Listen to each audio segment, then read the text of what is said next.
복된 소식 아름다운 소리 AM 1590kHz 시카고 기독교 방송입니다.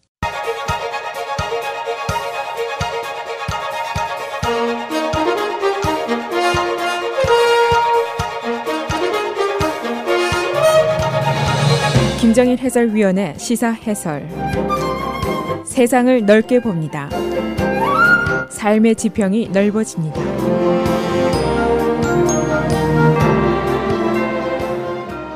시사 해설입니다. 금년도 일리노이주의 거버너 선거를 위한 첫 번째 방송 토론회가 어제 열렸습니다. 3월 20일이 예선이니까, 프라이머리 일렉션이니까 이제 예선 날이 두 달이 채 남지 않았습니다. 이미 주요 후보들의 방송 광고가 나간 지는 꽤 오래됐지만은 이제부터 본격적으로 거버너 선거의 예선전이 시작이 되었습니다. 우리 일리노이주의 형편 여러분이 잘 알고 계십니다. 4년째 계속 인구가 줄어드는 주인데 그만큼 살기가 쉽지 않다는 주라는 평판을 가지고 있습니다. 그 이유가 있는데 우리가 최고의 세금을 내고 있습니다. 또 최악의 정치적인 부패가 여기 있습니다. 또 최악의 공무원 연금 제도를 우리가 가지고 있고 최저의 신용 등급을 가지고 있는 그런 기록을 일리노이주가 갖고 있습니다. 현재 거버너인 브루스 라너가 등장하면서 전국을 쇄신하겠다라고 처음에 기염을 토했지만은 그의 임기 동안에 별로 쇄신된 것이 없습니다. 주 예산이 2년 동안이나 통과되지 못했다는 그런 기록을 남겼습니다. 일부 언론들은 브루스 라너를 전국에서 최악의 거버너다라고 선정을 할 정도입니다. 그래서 누군가가 지금쯤은 좀 특단의 인물이 나타나서 일리노이 주를 다시 살려야 하는데 이게 문제입니다. 지금 거버너 선거에 나선 민주당 예선 후보가 6명입니다. 이 중에서 한 사람이 아마도 현 거버너인 브루스 라너와 대결하게 될 것으로 예상이 됩니다. 그 사람을 뽑는 것이 이제 우리들의 권한이고 동시에 의무입니다. 그래서 오늘은 어제 첫 방송 토론회 그 내용과 지금 현재의 선거전의 형세는 어떻게 되어 있는지 또 후보들의 어제 발언 내용은 어떤 것이었는지 요약을 해보겠습니다. 어제 첫 방송 토론회에는 6명의 민주당 예선 후보가 등장을 했습니다. 이 토론회는 채널5 NBC 그리고 스페니쉬 채널인 텔레문도 그리고 시카고의 얼번 리그 그리고 유니언 리그 클럽 오브 시카고가 주관을 했습니다. 이 언론인 캐롤 머린이 이 사회를 어저께 봤는데 등장인물은 6명이었지만은 언론들이 초점을 주로 맞추는 사람은 한 3명 정도입니다. 지명도라든가 당선 가능성을 계산한 태도입니다. 현재 거버너 선거의 모양새를 보면은 아직은 본격적인 여론조사 결과가 나온 것이 없습니다.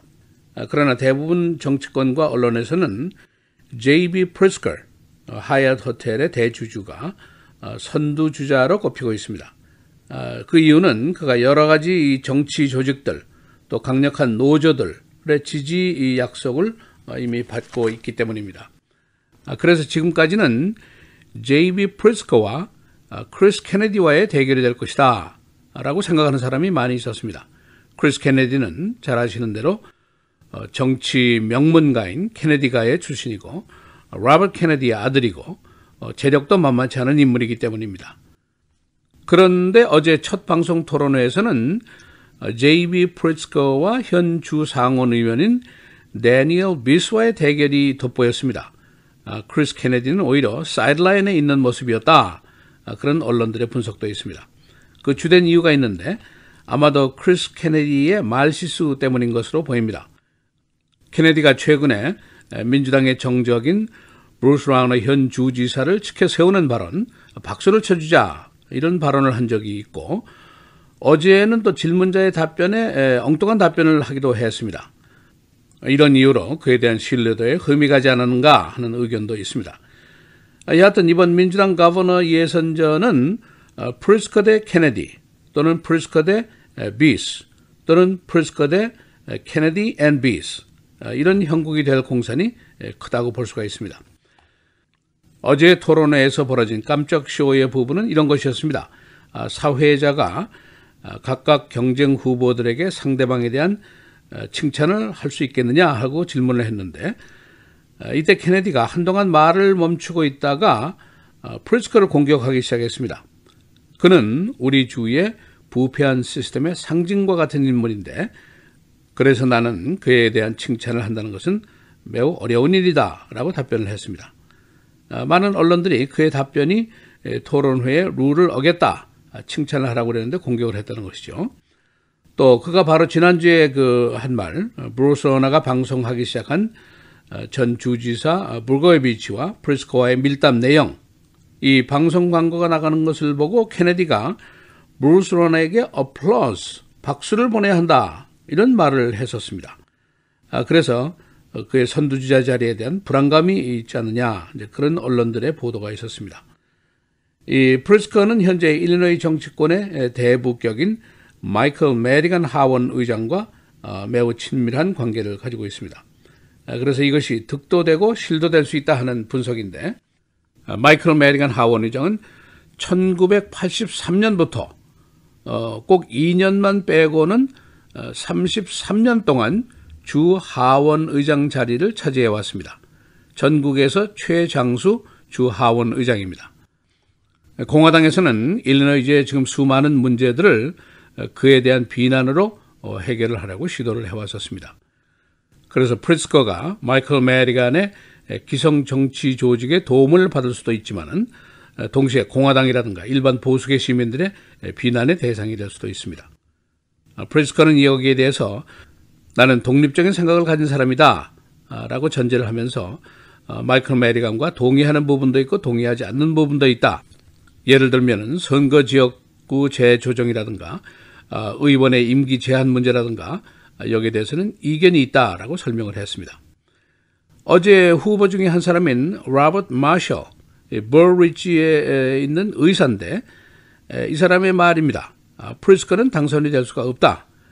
그의 부정적인 면이 지나치게 많기 때문이다 라고 공격을 했습니다. 프리스커는 불거에비치와의 밀담 내용 방송이 나가는 것에 대해서 당시 불거에비치는 수백 명의 사람들과 통화를 한 것이고 나는 어떤 혐의라든지 의심을 받은 적이 없다라고 응수를 했습니다. 텍스 문제가 나왔습니다. 모든 후보들이 작년에 의회가 인상한 Personal Income Tax Rate 4.95%를 내려야 된다. 이것을 누진세로 대처해야 한다 하고 주장을 하고 있습니다. 그런데 이제 이런 세제 개혁은 주 헌법을 개정해야만이 가능하기 때문에 앞으로 최소한도 2년간은 손을 대지 못할 사항입니다. 프리스커, 비스, 케네디 모두 누진세의 적용을 주장을 했는데 누진세를 적용할 경우에 최고 세율이 얼마 정도 됐으면 좋겠느냐 하는 것에 대해서는 모두 답변을 거부했습니다. 다음 방송 토론회는 1월 30일에 있습니다. 시사해설 김재일입니다.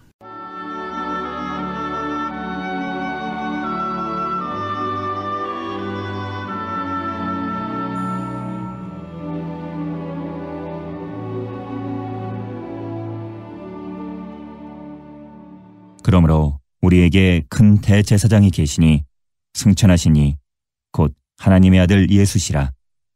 우리가 믿는 도리를 굳게 잡을지어다.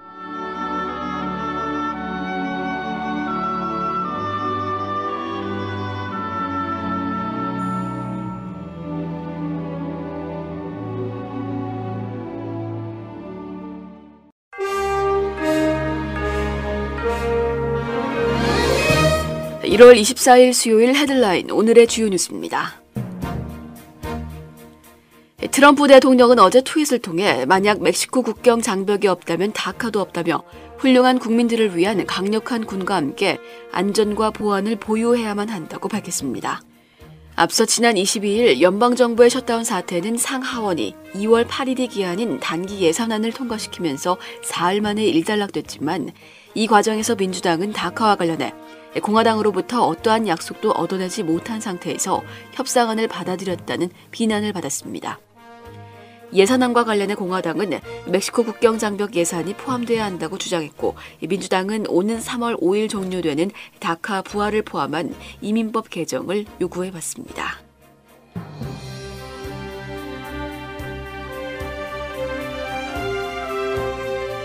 러시아 스캔들을 수사 중인 로버트 뮬러 특별검사가 수준의 트럼프 대통령을 소환 조사할 계획인 것으로 알려졌습니다. 언론은 어제 뮬러 특검이 수준의 트럼프 대통령을 소환해 마이클 플린 전 백악관 국가안보보좌관과 제임스 코미 전 FBI 국장을 경질한 이유에 대해 질문할 것이라고 보도했습니다. 한편 뮬러 특검은 제프 세션스 법무부 장관과 제임스 코미 전 FBI 국장, 트럼프 대통령의 한때 최측근이었던 스티브 베넌 전 백악관 수석 전략가도 모두 조사한 것으로 알려졌습니다.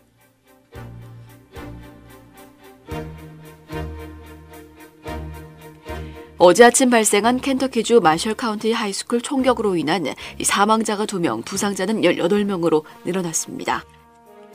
총을 쏜 15살 남학생은 현장에서 체포됐으며 범행 동기는 아직 밝혀지지 않았습니다. 이번 총격으로 15살 벨리 홀트가 현장에서 죽었고 또 다른 남학생 프레스톤 코프는 병원에서 치료를 받다가 숨졌습니다. 부상자 가운데 6명은 여학생, 나머지 12명은 남학생으로 밝혀졌습니다.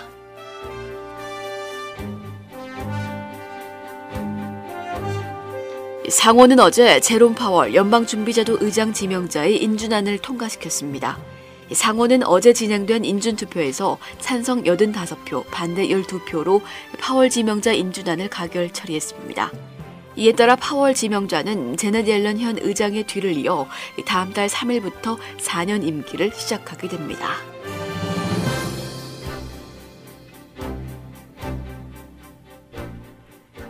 민주당 주지사 후보들의 첫 방송 토론회가 어제 열렸습니다. 6명의 후보들은 주의 부패 개선 방안, 세금, 마리화나 합법화 등 이슈를 놓고 공방전을 벌였습니다. 어제 선두주자로 지목되고 있는 제비 프리츠컬은 데니엘 비스 상원의원과 설전을 주고받았습니다. 다음 방송 토론회는 1월 30일, 예선은 3월 20일에 거행됩니다.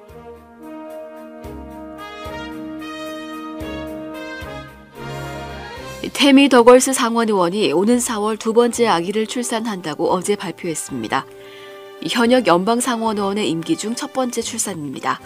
그녀의 나이는 금년 50세, 더걸스는 어제 지금 50세는 40세나 다름없다고 그녀의 늦은 출산을 해명했습니다. 강도가 전철 승객을 에스컬레이터에서 밀어 떨어뜨려 중상을 입게 했습니다. 경찰은 몰로 블루라인 전철역에서 발생한 강도 치상 사건의 용의자 사진을 입수하고 수배했습니다. 가해자는 에스컬레이터에서 한 남자의 금품을 강탈하던 중 그를 밀어 추락하게 하면서 중상을 입혔습니다. 날씨입니다. 오늘은 오전에는 흐린 가운데 일부 지역에는 약간의 눈발이 날리는 곳이 있겠지만 오후부터 맑은 날씨가 예상됩니다. 낮 최고 33도, 밤 최저 24도입니다. 내일부터는 기온이 대폭 오르면서 주말 동안 다시 추위가 주춤하겠습니다. 내일 낮 최고 46도, 밤 최저 36도. 금요일 대체로 맑겠고 낮 최고 52도, 밤 최저 41도. 토요일은 가끔 구름 많은 맑은 날씨가 예상됩니다. 낮 최고 48도, 밤 최저 27도입니다.